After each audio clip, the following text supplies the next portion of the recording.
ఒక కులానికి ఒక మతానికి సంబంధించింది కాదు సంఘం. ఇది మా కులానికి ఇది మా కులానికి అని చెప్పుకోవడానికి కాదు సంఘం. సంఘంలో కులానికి ప్రసక్తి లేదు. సంఘంలో ఎవడైనా కుల ప్రసక్తి తీసుకుని వస్తే వాడు ఆత్మీయుడు కాడు. సంఘం అనేది ఒక దీపస్తంభం. ఈ దీపస్తంభముల మధ్య ఆయన సంచరిస్తాడు.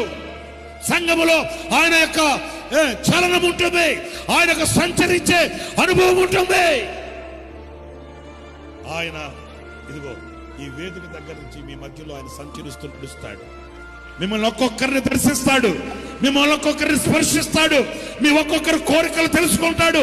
ఆయన తన ప్రకాశమానమైన ఆ వెలుగుని మీ మీద ఉదయం